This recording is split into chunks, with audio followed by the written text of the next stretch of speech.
Yep, I did. Hello, hello, hello, everybody. It's Susie McMahon coming to you tonight. It is 7 p.m. on the East Coast, 5 o'clock here in Parker, Colorado. And I am so excited tonight to have my group expert, Melissa St. Clair. I'm going to point the wrong way over there. And then our featured author, Ellen Malphrus, coming to us from South Carolina. So we've got one Colorado and two South Carolina view lives right now.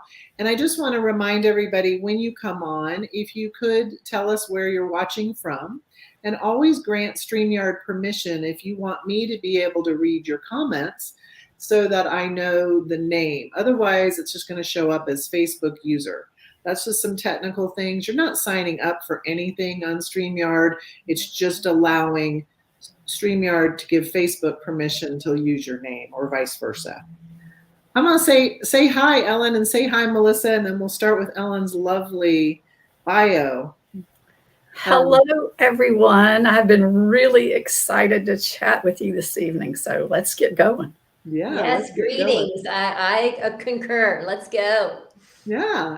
And I just want to let you know we have some Hilton Head coming in. We have our originally inaugural author, Rebecca Dwight Bruff, has joined us tonight. Hello, everybody. So with no further ado, I'm going to go ahead and read Ellen's bio, y'all. I got to throw the y'all in. You know, I'm not, when I leave the South, I get all Southern again. Anyway, here we go. Ellen Malphrus lives and writes beside the May River in her native Carolina Lowcountry and beneath the Madison Mountains in western Montana. I like that combination. She studied under esteemed poet and author of Deliverance, James Dickey, who was her mentor and graduate director for the MFA and PhD she earned at the University of South Carolina. She was also mentored by her beloved friend, Pat Conroy, who wrote the foreword to Untying the Moon. Ellen is the author of Untying the Moon. Her work has been published in numerous journals and anthologies, long list. You'll go on the website to see. She's also an award-winning professor and writer in residence at USC Beaufort. Ellen is most home in nature, and her concern for wild places and creatures, particularly when it comes to coastal conservation, is evident in the fabric of her writing. A proud and unrepentant Luddite, she merrily eschews electricity and running water at her Montana cabin and counts herself fortunate that her husband, Andy Fishkind, is one of the same mindset. That's beautiful. Welcome, Ellen. And Melissa, with that, I'm going to take a look at our technology going. You get the first question. And hello, whoever's watching us from Richmond, Virginia. It's probably Francine. Go for it. Well, thank you first and foremost for this beautiful book. And so I am going to start my first question about the beautiful cover of the book. Can you please talk to us about that? Yes. Yes. Okay. So this is a painting by Anthony Palliser, Palliser, who is a dear friend. Anthony is, well, they live half the time in Paris and half in Savannah. He's married to a Savannah gal. He's actually British. His mom was Belgian. He's British. But I was very fortunate when the cover design began to be discussed at the press that I was able to give feedback. They came up with some design concepts, but I just wasn't feeling them. And I had this idea that I would love to use some of Anthony's work. So I was flipping through some of his coffee table books and landed on that painting. And I had always loved the painting. The painting is of Diane, his wife, who has Cherokee blood. Thus the skin tones that's worked just great for Bailey. But so when I saw the painting, I went, oh my God, that's it. That is Bailey Martin. I can't help it that it's Diane, really. That's Bailey Martin. So I called Anthony and said, Anthony, what do you think? Like, what would you charge me to use this artwork? Oh, Ellen, he says, I'd be happy for you to use the painting, my dear, and so there you are. And if you go to my website, there's actually at the top, there's a tab about the cover. and it will take you to Anthony's work, other work that I think you will, if you like the cover, I think you'll definitely enjoy it. Yeah. Thank you. Oh, that's even more magical. Thank you. I love that so much. And Ellen, I know that several people were very interested in sending in questions about the terminology in your title, Untying the Moon. And I just was wondering if you could talk a little bit either on the backstory of that title or what maybe references that you know exist in the book. I know the other night, the moon was not full, but it was like a half moon. And for some reason, I was just drawn outside. I could not sleep. I think it was last Saturday night. Of course, I had to fly on Sunday. And I was sitting in my rocker on my front porch on Ladies Island. And all I was like, is, am I untying the moon? Anyway, with no further ado, you speak to it, please.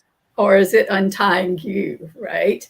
And that's the thing about the moon. We feel, and I think we women, there's no doubt, the sun traditionally is masculine and moon is feminine, but the pull of the moon, I mean, the pull of the tides, and those of us who live near the sea, and certainly those of us who grew up around tides know the pull of the tides. And that's what, it's the pull of our bodies, the pull of so many things.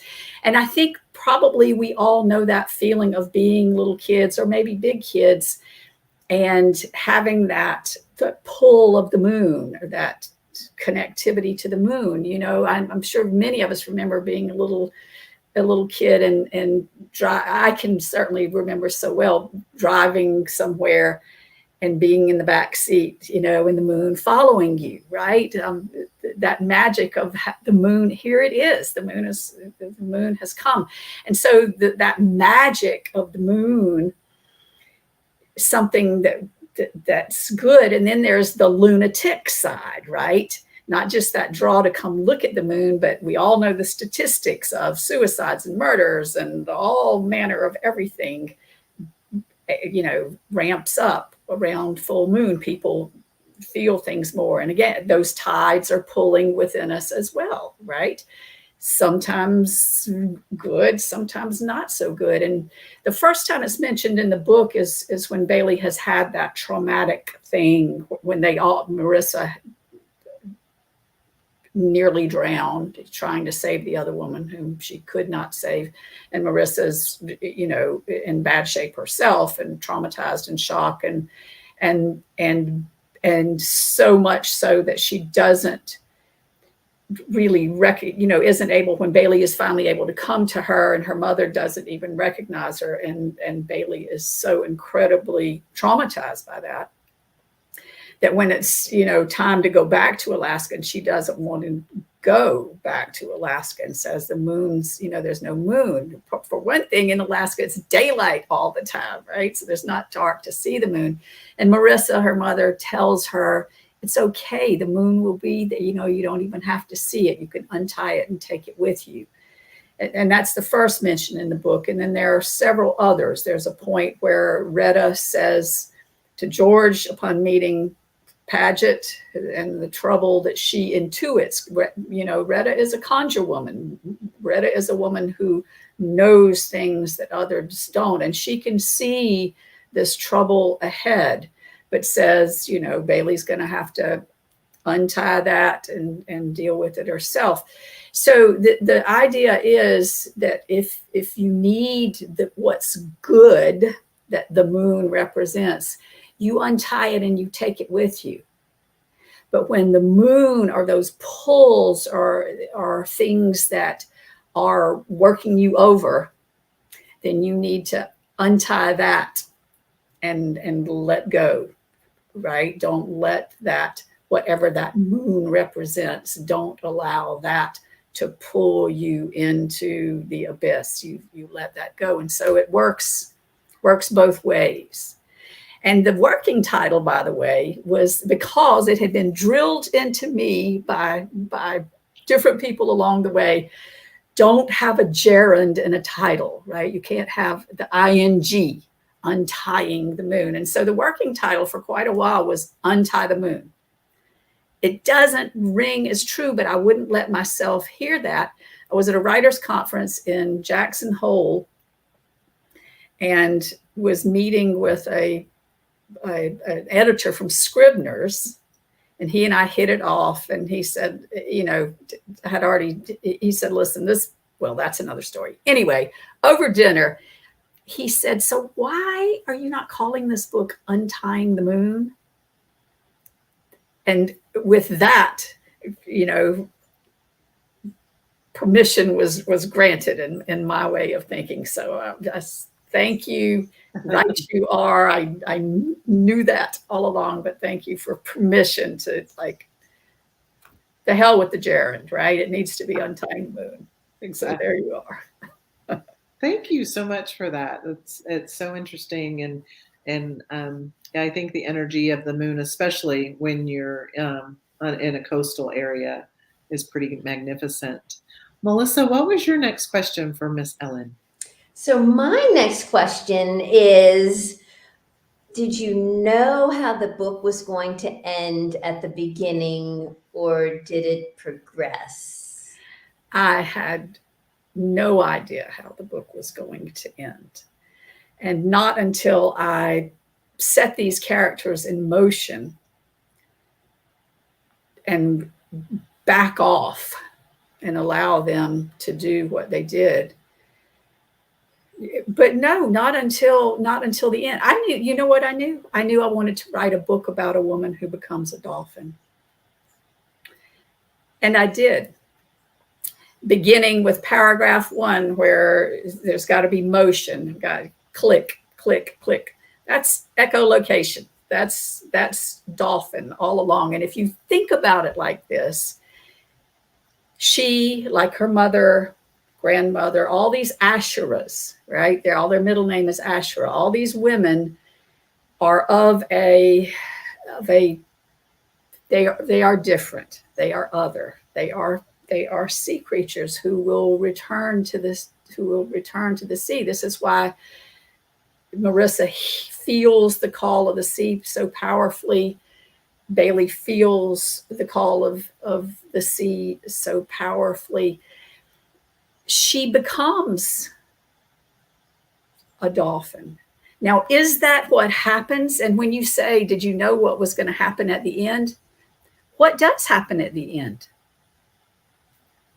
What happens at the end? Sometimes I do these book events, or I have people come up to get a book signed and say, oh my God, I can't believe you killed Bailey Martin. That slayed me that you had that happen to her. And then I have people who say, oh, Ben, the marathon man, the triathlete, the medical doctor who loves her with a will greater than anything, is right there. He's at the dock. How far could he be? There's all these people who love her there. The power, the energy of love that would cause her. So those very last words in the book, she rises. Is it that she rises like right now, because you know good and well that Ben Simmons has jumped off that dock when he sees what has happened? Is he able, and can she survive? Okay, right? Can you? So then I started doing all this, like I did so much in this book, research. People who have survived lightning strikes. Is this a thing? Is this possible? People who have been struck by lightning in a boat. Highly unlikely that this could happen. But you know what? So are a lot of things in life. And this book is filled with unlikely things that are truth, in the real world, of whales trapped under ice and so on and so on. There's a lot of magic, good and bad. And then, so I ended up leaving, I think, an ending that is you choose. There's evidence there that's certainly suggestive of, well, okay, there was that. I think if you believe it, there's evidence enough that has been built through the book that you can say, no, that's not. So I left it at that. There was a time in there where I felt like, nope, that's it. There was another time where I felt like, I don't know, I don't think I can do that. And in the middle of me deciding that, I get an email from someone who had been a student of mine in graduate school, Reed Morton. He was a kicker for USC. And this is what he sends. So here is a strange one. The email opens. You were my English 102 teacher at USC in the spring of 1994 and one of my all-time favorite teachers. I had no idea what possessed me to reach out after 20 years, but I thought of you for some reason and Googled you. I'm glad to see you're still teaching and writing. The last thing I read of yours involved South Street in Philadelphia. Anyway, I just thought you might like to know that you made an impact that is still being felt 20 years later. I wish I had more to show you for your hard work and influence. All I have is this compliment. Somewhere in some parallel universe, I am punching keys on a computer and developing a unique symphony of words that will last forever. Thank you for making my daydreams so vivid. Now, what a bizarre thing. What a bizarre thing to get this out of nowhere after 20 years. And for me to then remember, oh my God, that was the kid who died, not once, but twice, was struck by lightning. He and his dad and granddad were working on their dock on Lake Murray, and he got struck by lightning and flatlined and was revived. And the psychology professors at USC were using him to come in for studies because he, unlike we, can dream his death. You know how when you have those dreams like you're falling off the bridge, but you wake up before you splat? He can dream it on through.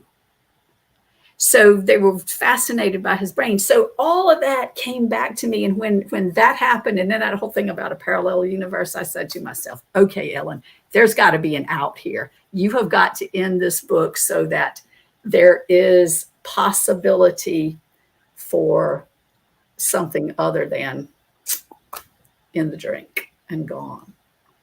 So, but that happened, that was right up until the end, right? Back to the question of, did you know how it was going to end? No.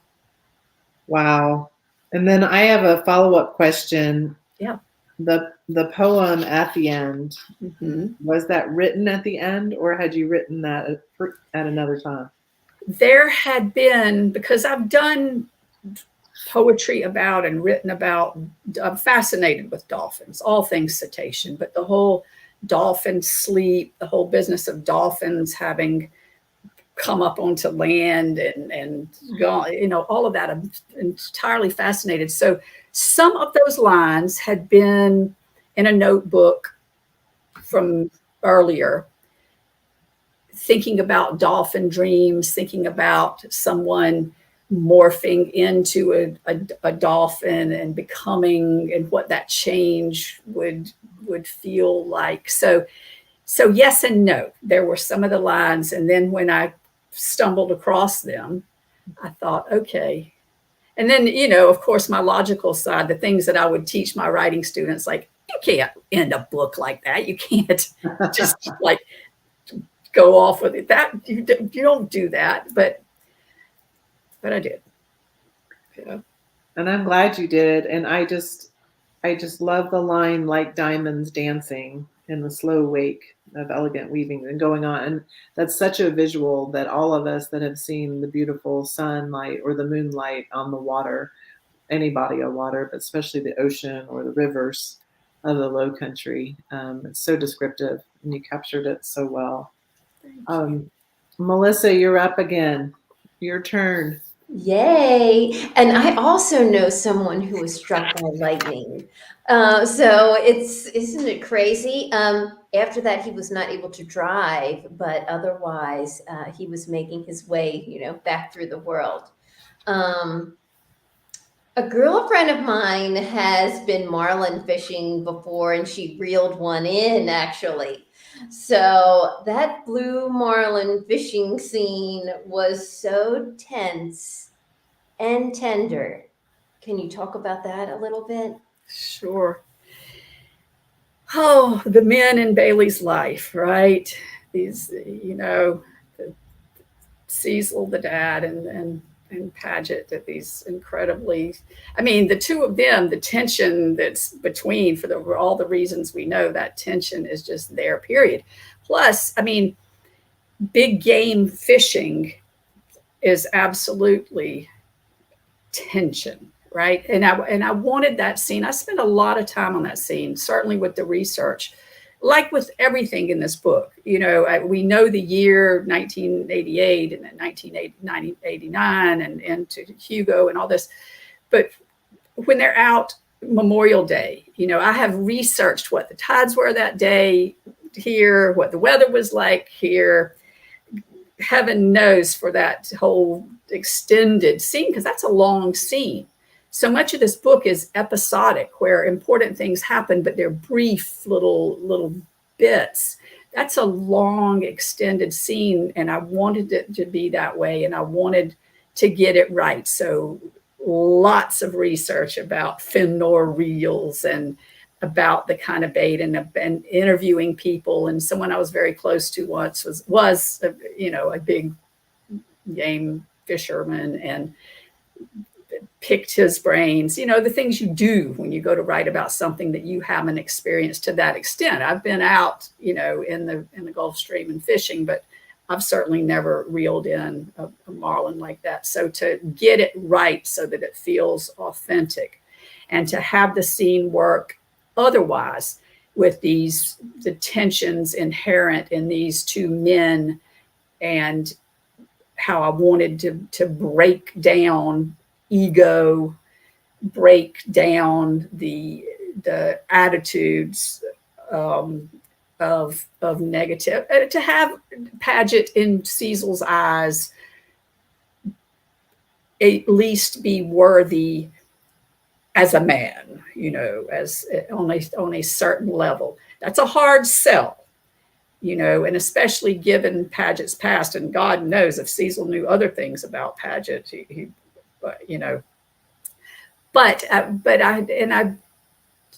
so wanting to have that happen, to have the two of them come back from that experience with some kind of bonding, and to also continue to show us that duality in Paget.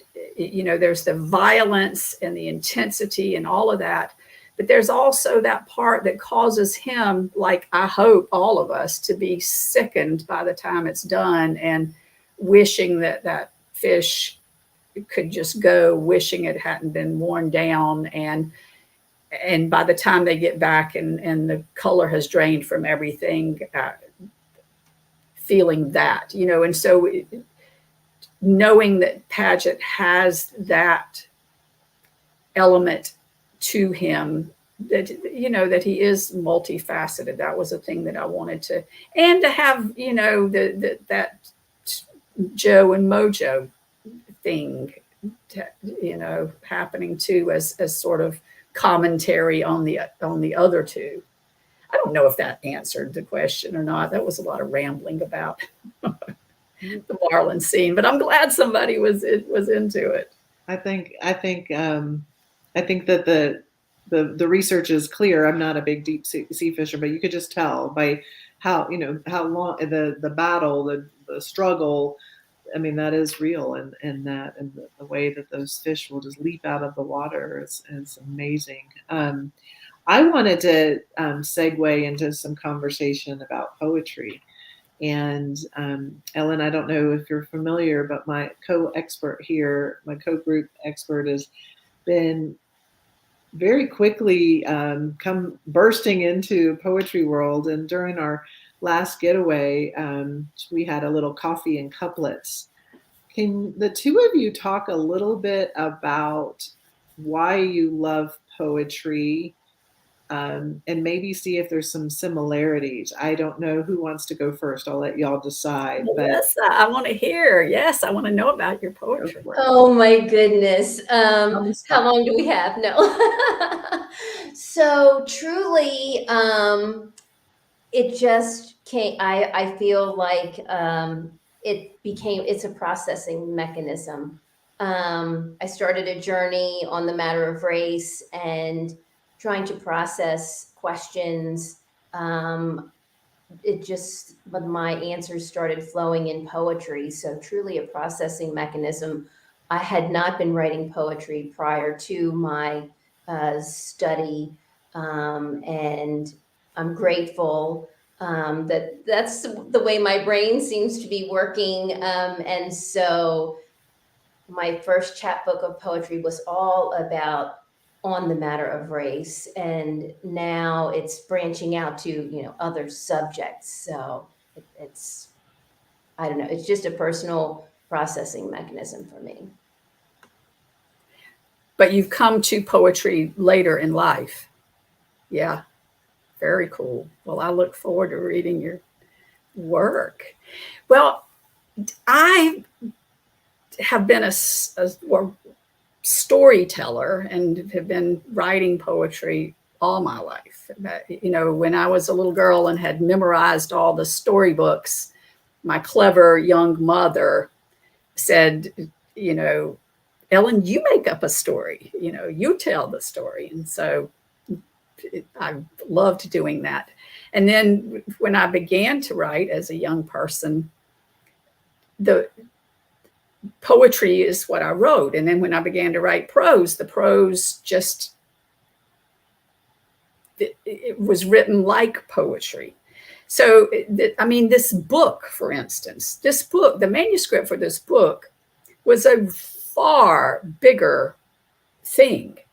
And, the first draft of the manuscript gets done and I begin to cut like a poet. I begin to cut chunks, and then I begin to polish paragraphs and polish sentences and polish, to that kind of attention that I give to poetry.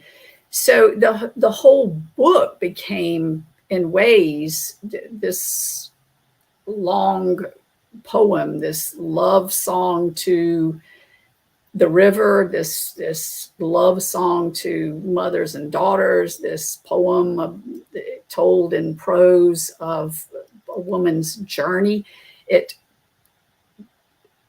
I think that the whole thing feels like, it does to me, like an extended prose poem. And that happened because I couldn't help myself. I mean, if I had been able to stop when the thing was, was this, but I'm glad I didn't. I can't help but it seems right with the ear and the eye of that poetic outlook, Amazing. Thank you for that. So with no further ado, I hope you have a passage that you're going to read, Ellen, and I was going to give you the floor. I wanted to say welcome to Karen from Colorado. Perfect timing, because we had some discussion pre-meeting, and I want to apologize for my two departures. I'm in a full house, and I just needed to get the volume down twice now. So, okay, so we just spent with my family a few days at Edisto Beach, which you might remember is where, when Bailey comes on this long, road trip down the eastern seaboard, she comes out of the mountains and heads to Edisto, and that's where she gets to her home waters. And so Edisto I've had on my mind. So I'm going to read a little bit of that as she is driving south from Edisto. Driving Highway 17 in the backyard between Charleston and Savannah, she imagines the roadway as arms extended between these comely sisters, and where the hands clasp is a broad green expanse of beauty and pain. 10,000 acres of rice hammocks fed by the waters of the Combie River. Canals remain, many of them miraculously straight, others as swayed as the backs that strained to make them.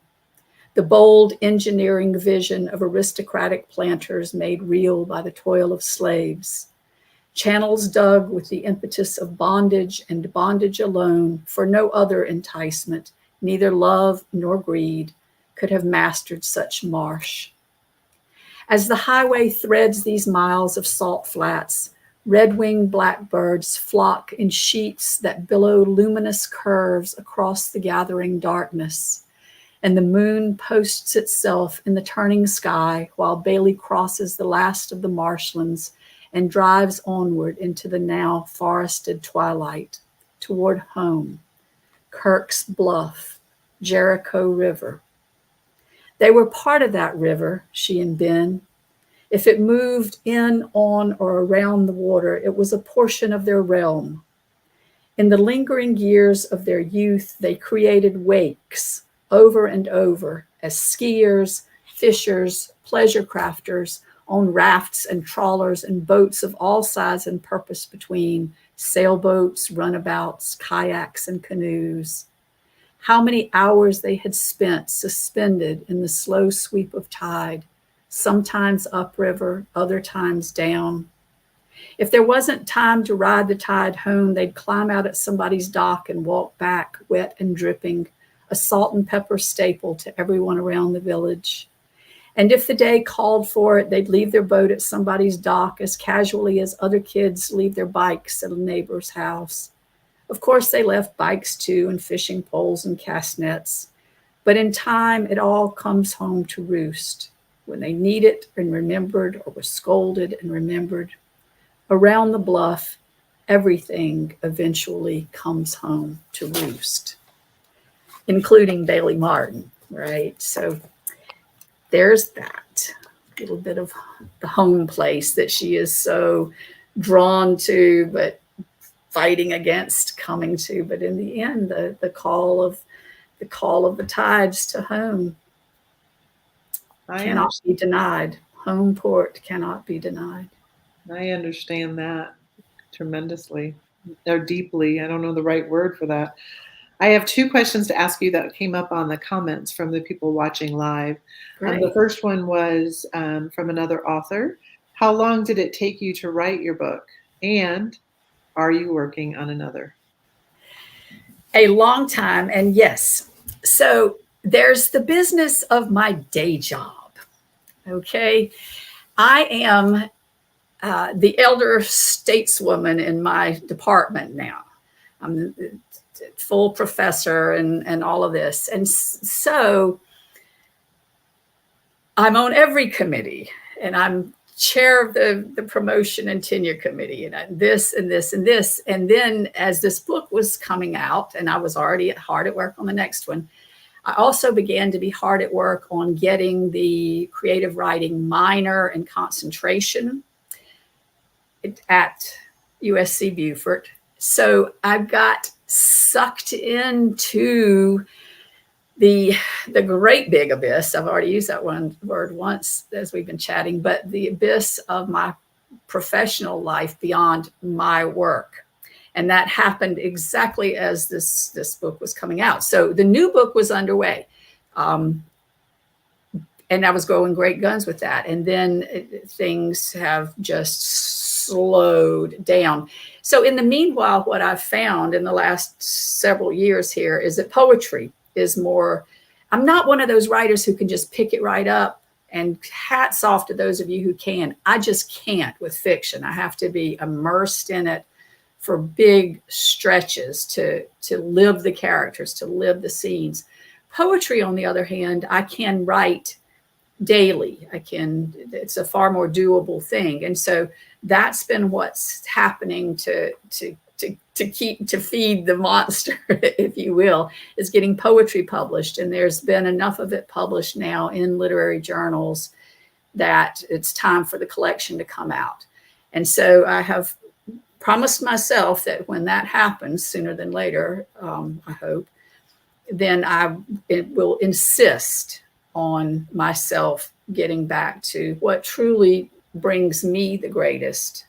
I mean, I eat a spring chicken, y'all. And as I hear the voice of Pat Conroy from time to time, you know, and feel him shaking his head like, Malphrus, you know, what are you doing here? What are you doing? But, you know, it's good things have been happening, and my students are going on. I wake up and think about my students' work. They're going on to publish. They're doing great things.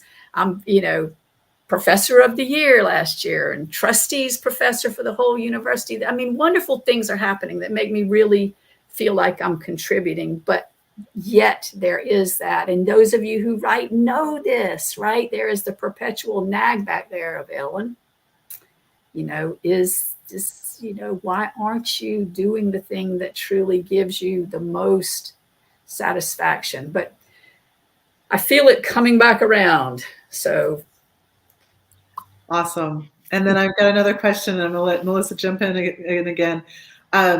Please, for those who have not heard this story about your friendship with Pat Conroy and how he urged you to write the book and the beautiful, amazing photos you shared with us. The twinkle in your eye, the twinkle in his eye. His eye, right? Oh. Wow, the green color. I was floored by that photo. Thank you so much for sharing with us. You know, I had that one that was on the top left of that post. Mm-hmm. I had not seen that photo until a few months ago. Someone took that at the book launch and had it framed and brought it to me. And I loved that picture. So Conroy, you know, I had met Pat Conroy at book signings, right? You go to a Pat Conroy book signing and he takes all the time in the world with you and you feel like you're his best friend. I'd met him at book signings, and then I had met him from time to time at different functions. He was absolutely in love with and influenced by revered James Dickey. James Dickey was my mentor, James Dickey. Pat went to USC in Columbia to sit in on a couple of Dickey classes. I had my whole MFA and then into the PhD until Dickey went and died on us with Dickey, and was around him at his house and my house and on the Horseshoe and everywhere, and a lot of time. And Pat loved knowing that. But so where the real friendship happened, though, was in Maine. My husband, Andy, was at Wooden Boat School in Brooklyn, Maine. And I was up there bird watching and, you know, like Bailey Martin, seeking the perfect lobster roll. And I was on the way to Canada to find puffins and go into the pharmacy at Blue Hill. I'm telling the very shortened version of this, by the way. It's a great longer story that we'll chat about another time. But so I go into the pharmacy to get film, because it's back in those days, in Blue Hill. And who do I see but Pat Conroy, looking shell-shocked. And so it's one of those, you know how you see something and your brain says, oh, that's Pat Conroy. But the other side is like, huh? Are you sure? So I lurk around the, you know, the end cap of the next aisle and look, and it's without doubt Pat Conroy with his Citadel cap on, you know, and all that. So I go up to him and say, you're a long way from Carolina. He doesn't tell it this way. He says that I say you're a long way from Dickey's class, but that's not what I said. So it turns out that Pat and Sandra had just hit a deer, and that's why he was shell-shocked. But so we chat a minute, and he says, oh, we're in Brooklyn too. Come and let's have lunch. No, can do. I'm heading to Canada to see puffins, but Monday, we'll have lunch Monday. I'll meet you at the Brooklyn Inn. So get to the Brooklyn Inn. There's his car and mine, and they aren't open on Monday. So I say, no worries. I got stuff at the cottage. Come on with me. So he says, all right, but don't lose me. Like, this is so typical Pat Conroy. He could have gotten lost. Okay. So we drive, he follows me down this driveway up to Eggemogan Reach, and we get out of the car, and he says, well, son of a bitch, we're neighbors. So it turns out that they were staying in Ann River Siddon's house there outside of Brooklyn, Maine, and we had rented the cottage just across the way. So that summer, or for that piece of the summer, he and Sandra and Andy and I became really close. And, as he says in the foreword, we, bored and continue to bore our spouses with stories about James Dickey. But ever since that time, Pat, well, here's what he did. He tricky little sucker. He said, Ellen, would you write for me what it was like to be in Dickey's class? So he sent me with homework, right, after that first luncheon. So I sat down and got on this tear of remembering things about Dickey, and I shared it with him. And what I came to realize later is that he was checking me out. Like, can this chick write? And I guess I passed muster, because from then on he began to nudge and then pester and then, prod, like, how's a novel coming, Malphrus? How's that book coming, Malphrus? How's that book coming? And I'll tell you one, I know we're getting close on time here, but let me tail this off. Back to the question of how long did it take and me dragging on with my day job at the university. Pat would always do that, call, how's it going? How's it going? And I slough him off. I was embarrassed, really, and plus I didn't know if he was just asking me because he loved me and I'm his friend, or if it really. One day when I sort of said, oh, it's coming along, I could hear just the slightest bit of what I realized was disappointment in his voice. And it hit me so hard that I got off the phone with him and said to myself, Ellen, you ass. I mean, really, what would anybody, writer friend, give to have writer of the caliber of Pat Conroy like on your team and asking you about your work and checking up on your work, and you have just taken this for granted and you are not getting your work done?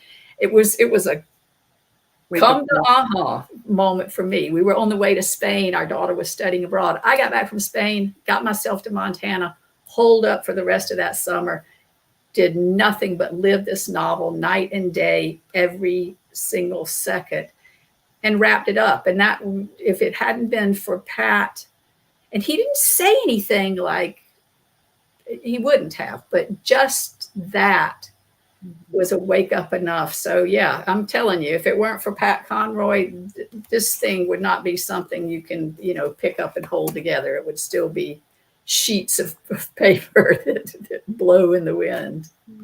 Thank you so much for sharing that with us. And I also want to thank you again for being part of our second Low Country Literary and Leisure Getaway, coming to the opening night. And then you were part of the panel when we discussed the movie, The Prince of Tides, and also the differences between the movie and the novel. That panel was, I was one of my most intellectual evenings that I've had in a long time. And I want to thank you for that. And absolutely. Wasn't that popcorn good? The popcorn we had was yummy. But at this point, I'm just going to let Melissa ask a question or final remarks, because we have, of course, run out of time. And then we'll say our thank yous. And at that point, Ellen, if you have to go, I'm going to just do some book club business, but you can stay in the studio or whatever. I just want to thank you so much for your time, allowing us to feature you and to share your work with hopefully 660 people, if not more, from the book club, how the little things grow, the web grows. But thank you. But Melissa, you go. Yes, thank you so much, Ellen. What a pleasure. And just really thank you for coming in and prefacing this talk with your Facebook posts in the group. It just drew me in even more. And wow, how fantastic about all those quotations that you found. And they were beautiful too. So thank you so much. Thank you both. This has been fun. Thank you, Ellen. And I look forward to seeing you next time if you're not traveling when I'm traveling, and vice versa. Yes. I loved your work, and I commend the work that you do for your day job, and thank you for all you do there.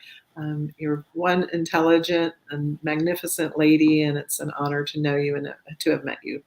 You're very kind. Back at you, both of you. Sweet, sweet, sweet. So I'm going to throw you in the studio, but thank you so much for joining us tonight. Thank y'all. All right. Bye.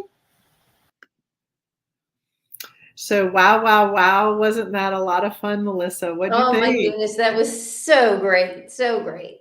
I thought so too. I thought, I didn't ask some of my standard questions, but because I wanted to interact with some of the other comments that were coming in. Terry T. Brooks is saying, love the book. Thanks for adding the commentary. And Rebecca said, thanks, Ellen. So if anybody missed the beginning, that's when we talked about the untying the moon or untie the moon and all of that. A lot of people were asking about that. So make sure to go back and rewatch from the beginning of this lovely book that we just featured by Ellen Malphrus. Wonderful woman.